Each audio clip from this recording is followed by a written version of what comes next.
세상의 맛은 전 이 안에 다 있는 것 같아요. 정말로. 커피에서 제가 얻는 즐거움이 상큼 영롱. 딱 추출해주신 커피 한 잔에서 그냥 다 느껴져요. 근데 애프터 테이스트 미친다. 와. 네, 여러분 안녕하세요. 안스타입니다. 오늘 온 곳은 강남입니다. 여태까지 나오신 분들과는 조금 다를 것 같아요. 집에 신해소를 넣고 쓰시더라고요. 너무 궁금한데 찾아가도록 하겠습니다. 가시죠.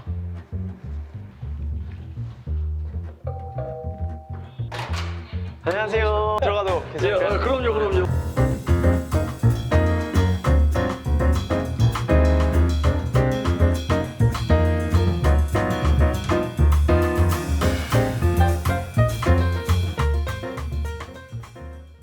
네, 안녕하세요. 저 홈바리스타고요. 커피에 열정이 있어서 커피로 아침을 회복하는 그런 사람입니다. 예, 조동진입니다. 식탁의 플레이보이. 아침에 센서리를 많이 하려고 노력을 하거든요. 커피를 하시는 건 아니시죠? 네. 커피 덕후로 혼자 재밌게 연구하고 공부하고 그렇게 하고 있습니다. 커피를 지금 전문적인 수준으로 취미로 붙이고 계시잖아요. 어떤 길을 걸어오셨는지 좀 궁금하거든요. 저는 20여 년 넘게 미국 실리콘밸리라는 동네 그쪽에서 쭉 살았고 10년 전에 한국 들어왔어요. 지금 반도체 유통과 함께 AI 가속화 장치라는 게 있습니다. 그런 쪽 계통의 일을 하고 있고요. IT 계통 종사자죠. 그때 커피는 어떤 계기로 빠지게 되신 거예요? 지금부터 6년 전에 건강이 안 좋아서 큰 수술을 하고 2년 정도를 힘들어했어요. 아들이 지금 미국에 있는데 아들 보러 갔다가 샌프란시스코 호텔 바로 옆에가 블루보틀 2호점이 있어요. 저 집이 나 한국에서 얘기 얼핏 들었는데 커피가 맛있다 하니까 뭐 하나만 사와봐라. 차를 타서 나를 딱 줬는데 코너 딱 돌면서 한 모금을 먹었는데 너무 맛있는 거예요, 커피가. 딱 그때 순간이 아주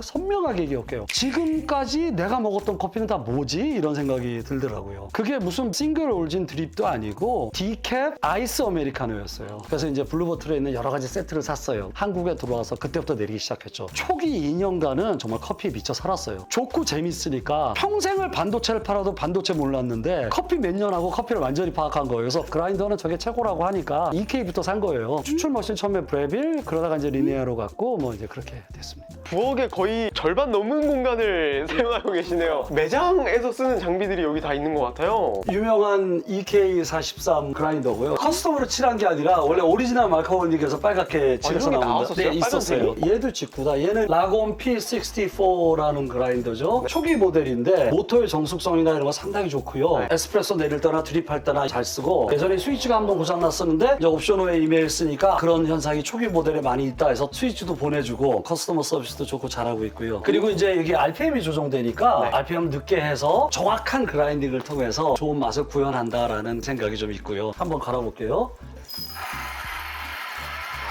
근데 진짜 조용하다. 모터 도는 소리 자체도 이렇고. 그리고 이제 이 웨버는 제가 킥스타터에 투자를 해서 초기 투자를 하니까 값도 좋고 성능 개선에 열심히 하는 축이라 웨버과에 좀 공신력이 있어요. 처음엔 에스프레소를 이거 내리다가 한 달 전부터 드립으로 바꿔놨는데 허니컬이 주는 특유의 풍부한 향미 뭐 이런 것도 있고 해서 잘 쓰고 있습니다. 비늘 여면은 비늘 이렇게 차례를 돌려서 구멍으로 차례대로 들어가죠.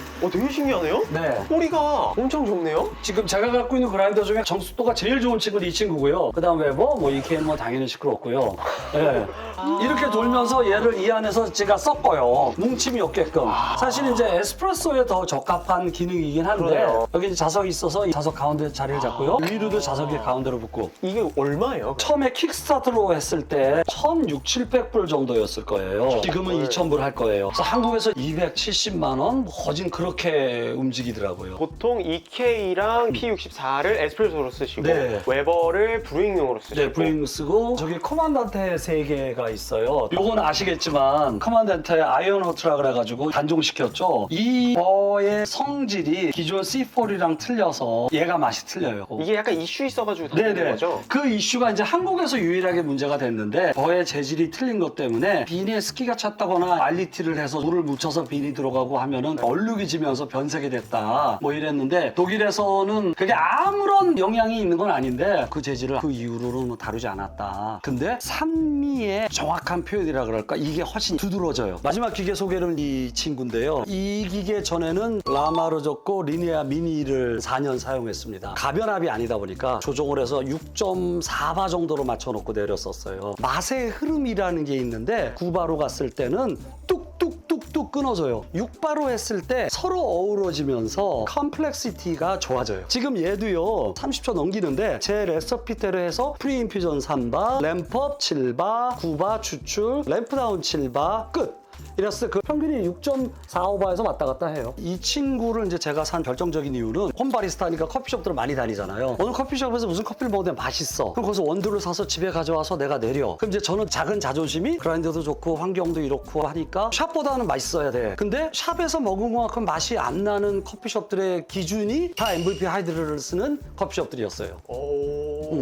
또 이 기계를 쓰는 집들 가서 심지어는 이제 바리스타 뒤에서 동선을 1시간씩 서서 이 지켜도 많이 받고 가변압시키는 것도 보다가 안스타님이 신현리 기센코리아 가셔서 2번 찍으셨어요. 수고 봤을 거예요, 제가. 네임은 뭐 좋은데 골든 레시피는 뭘까를 사실 잘 몰랐어요. 시네소사에서 홍보용 비디오를 봐도 그거에 대한 정확한 내용이 없는데 그걸 또 해결해 주신 게 우리 안스타님과 시그니처 로스토리의 장문규 바리스타님이 MVP 하이데라를 사용하는 거를 쭉 이렇게 설명하시면서 거기서 많이 좀 힌트를 얻었어요. 제 개인적으로는 장문규 바리스타가 이 기계를 가장 파워풀하게 본인 샵에서 잘 쓰고 계시더라 이런 느낌을 가졌고 가정용으로 쓰기엔 부적합한 기계는 분명하죠. 모터도 이렇게 옆에 하나 따로 있죠. 직배수 이어야 되죠. 브리타 정수기도 상업용 수준으로 달아놨죠. 정수 필터까지 다셨어요? 그럼요. 왜 그런 거 있잖아요. 고양이가 이뻐서 알러지를 엄청나게 고생을 해서 매일마다 알러지 약을 먹으면서도 고양이 기르겠다고 그 기쁨이 더 즐겁기 때문에 똑같은 거죠. 뭐 저도 그냥 한 잔의 커피를 맛있게 내려보겠다라는 생각이 있었고 리네가 훨씬 이뻐요 얘보다. 이거 드릴 때 우리 아내가 제일 반대한 게 못생겨서 싫다고. 전 솔직히 이거 안 이뻐요. 근데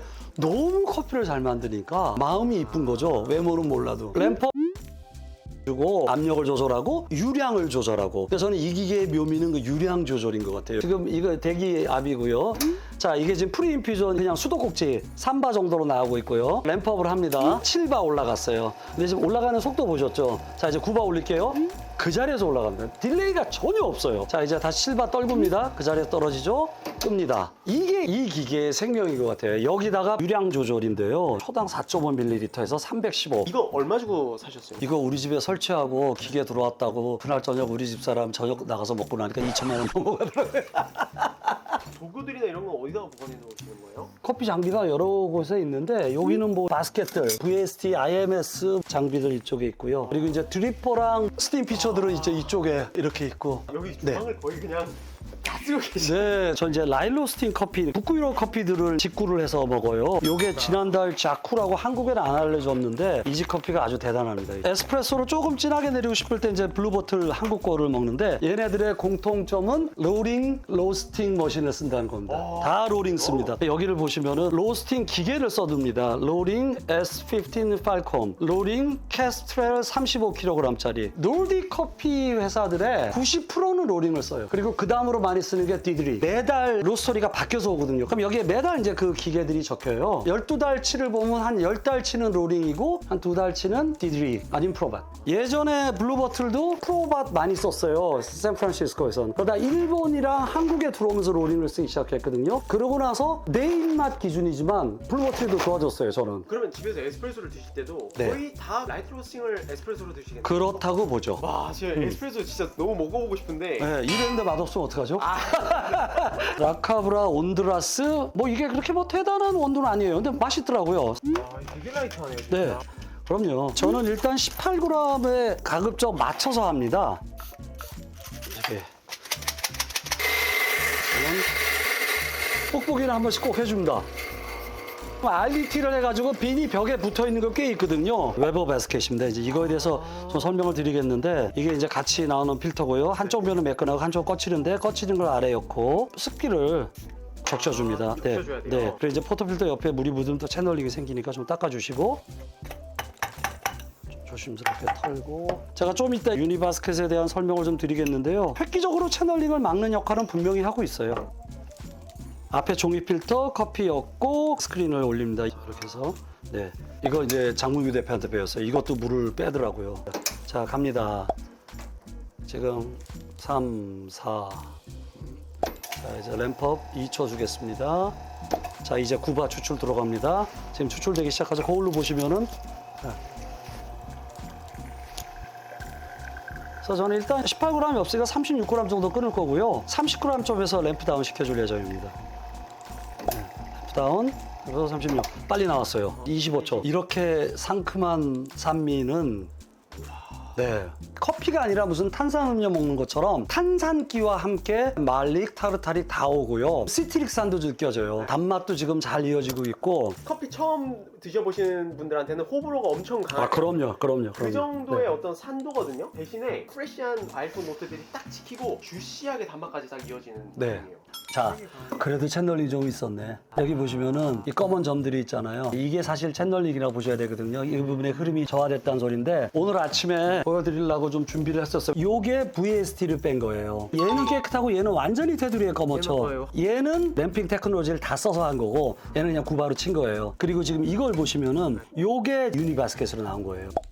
인데 내경의 벽이 이렇게 각이 모아져 있고요. 유니바스켓 웨버는 완전히 직각벽으로 세웠습니다. 그리고 이 철의 두께가 얘가 거진 2배 두껍다고 해요. 그리고 이 구멍의 수가 한 800개쯤 되고 이게 1200개인가 1100개인가 그렇다 그래요. 더 파인하게 갈아서 추출할 수 있다. 분쇄도가 가늘어지면 또 거기서 일어나는 현상이 뭔가 하면은 구멍을 막는 클러깅 현상. 그러다 보니 채널링이 발생하는데 그래서 종이 필터를 엮는 거죠. 종이 필터가 밑을 가려서 미분과 분쇄도 작아진 것들이 구멍을 막지 못하게끔 해주고 스크린이 위에 올라가서 물을 분산시켜서 내려가서 거기서 2차적으로 나눠주는 효과가 있고 무엇보다도 바스켓 위에 헤드 스페이스를 확보해주죠. 9바로 가다 6바로 램프 다운을 하잖아요. 다운그레이드 내려가려면 퍽이 푹 떠버려요. 엄청나게 밀어주고 있다가 압력이 쑥 빠지니까 커피 퍽이 올라가면서 채널링을 발생시키는 경우가 많이 있거든요. 근데 이걸 쓰니까 얘가 안정적인 스페이스를 확보해주는 거죠. 이거보다 더 올라가진 않으니까. 그런 장점이 좀 있는 것 같고요. 단점이라 그러면 쇠가 하나 더 들어가니까 물온도 손실이 있어서 제가 보통 에스프레소 93도로 내리는데 94.5도로 올렸어요. 근데 확실하게 이렇게 내리는 추출이 바리스타가 좀 더 넓은 범위에서 커피를 추출할 수 있는 환경을 만들어주는 건 분명하거든요. 복잡한 것만큼이나 미묘한 맛을 좀 더 추출해내주는 효과는 분명히 있는 것 같아요. 그 상위에는 디테일의 영역인 것 같아요. 다만 이게 30만 원이 넘을 거예요 아마. 과연 그런 가격으로 상업 커피에서 이걸 쓰겠느냐, 그건 이제 별개의 문제긴 한데, 다만 홈 바리스타가 집에서 맛을 개선할 수 있는 창의적인 추출을 한번 해보겠다 할 때는 한번 해볼 만한 가치가 있는 게 아닌가. 많은 내용을 설명해 주셨지만 딱 추출해 주신 커피 한 잔에서 그냥 다 느껴져요. 서양 애들이 상큼한 와인을 먹을 때 크리스피하다 그러거든요. 저는 이 커피에서 제가 얻는 즐거움이 트랜스페어런트와 크리스피예요. 상큼 영롱, 그거가 어떻게 보면 제가 추구하는 커피의 방향성인 것 같아요. VST를 쓴다고 해서 이 맛이 안 나는 건 아니었어요. 그런데 확실히 얘를 쓰면서 크리스피의 각도가 더 살아나는 느낌, 애프터 테이스트에 끌어주는 컴플렉스리가 참 저는 좋은 것 같아요. 그래서 이제 요번에 보여드리고 싶은 거는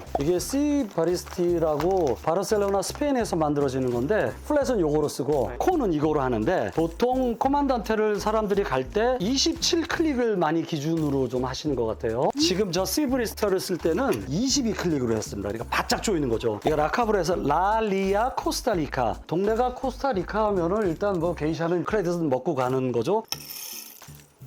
98도고요. 저는 보통 뜸들이기를 50을 넣고 스월링. 보통 45초씩 기다리는데 얘는 원체 추출률이 빨라서 35초쯤에 끊으려고 합니다. 120까지 가겠습니다.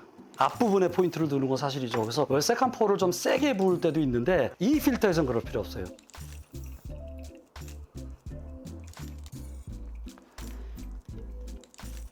여기서 일단 추출을 좀 마치겠고요. 제가 한번 이거 맛없으면 안 되는데.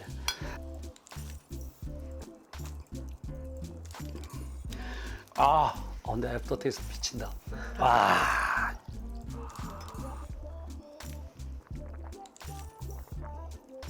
어떠세요? 첫째, 원두가 좋다. 커만단테를 22까지 갈았으면 사실 불충한 맛들이 나와야죠. 아무래도 뒤에 80%에 해당하는 부정적인 맛들도 같이 추출이 돼야 되는데, C 바리스티 필터가 앞부분을 빨리 쫙 빼내는 특성이 여기서 살아난 거예요. 고급스러운 플로랄함이랑 시트러스함이 공존해서 되게 복합적이어서 여러분들이 아시는 그런 게이샤의 느낌이 많이 나거든요. 특이한 건 뭐냐면 텍스처가 엄청 좋아요. 되게 질겅질겅한 느낌이 들어서 더 복합적으로 느껴져요. 시바리스트가 비싸잖아요. 하잖아요. 한 장에 400원이나 되는 돈을 투자할 가치가 있을까 궁금해하시는 분들이 계실 것 같아요. 네, 바리스타의 영역이 있어요. 맞는 추출 방법과 맞는 그라인딩 조절을 해서 맛있게 잘 내고 뭐 물도 좋은 물을 하고 여러 가지가 있는데 필터 부분에 대해서 너무 우린 초이스가 없었어요. 근데 이 C바리스타라는 건 이렇게 10배 가까운 돈을 내고 했는데 10배의 맛에 의미를 줬냐? 저는 줬다라고 얘기해요. 그렇다고 제가 이걸 매일마다 쓰지 아니에요. 산미가 아주 도드라져서 나는 아주 좋아하는 건데 우리 집 사람이 먹으면 여보 이거 좀 센 거 같아. 예를 들어서 이런 다이얼로그가 우리 둘이 있었어요. 다음날 아침에 제가 그거를 C바리스타에 내려요. 그럼 똑같은 커피들 먹고 나서 이건 너무 여러 가지로 밸런스도 잘 맞고 너무 맛있다. 이렇게 딱 바뀌어요. 그게 이제 이 필터의 장점이에요. 거기에 대한 또 한 가지 답이 마침 제가 마지막으로 말씀드리고 싶은 이 파라곤이에요. 자, 이 파라곤은 사사세스틱이 개발을 했죠. 같은 커피로 따뜻한 아메리카노와 아이스 아메리카노를 마시면은 아이스 아메리카노 처음에 느끼는 그 감각이 더 맛있잖아요. 그 이유가 기화되는 커피의 향을 얼음이 물로 흡수를 시키는 거예요. 육각수 안으로 커피를 들어가게 해서 아이스 커피가 마시는 거예요. 당연히 이렇게 급 칠링을 시키면 맛있다라는 건 논리였어요. 원래부터. 근데 그 논리지 아무도 안 하던 거를 사사세스틱이 개발을 했어요. 시브리스티 필터가 비싸고 그렇다 그러면 이걸 쓰세요. 이거를 써서 거진 시브리스티에 가까운 맛을 내게 할 수 있어요. 지금 이 친구는 이디오피아예요. 네. 걔를 파라곤으로 한번 내려드려 볼게요. 이게 이제 파라곤 구슬입니다. 하리오 40장짜리 필터입니다. 이거 이제 웨버로 갈아보겠습니다. 이렇게 올려서 이렇게. 네.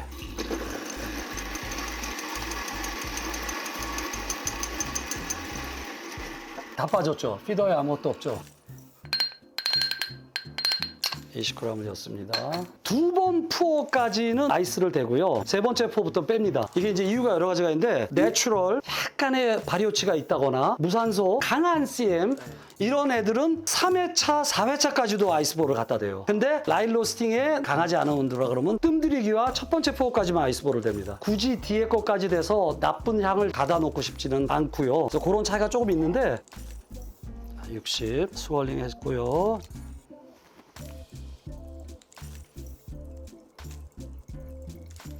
1분 10초쯤에 제가 아이스볼을 옆으로 빼겠습니다. 1분 10초 됐네요. 자, 이제 아이스볼을 빼고요. 자, 이제부터 그냥 일반 포를 갑니다.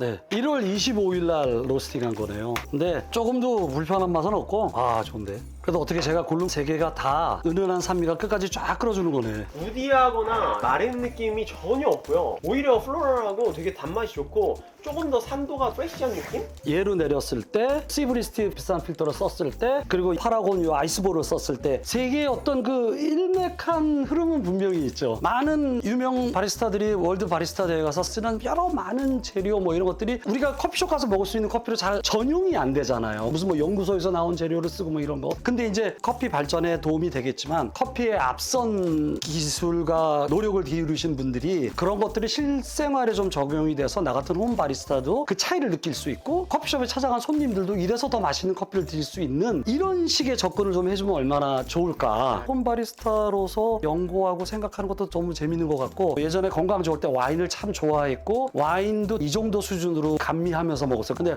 와인이 얼마나 비쌉니까? 커피도 물론 비싸지만 그거에 비하면 커피가 싸거든요. 이 커피 한 잔 안에 옛날 먹던 와인 다 있고 우리가 세상에서 먹는 음식이 이 안에 다 있다라고 내가 단언한다고 얘기를 해요. 아까 안스타님이 그 질감으로 파악해낸 것처럼 그런 수준의 센서리에 가면은 세상의 맛은 전 이 안에 다 있는 것 같아요.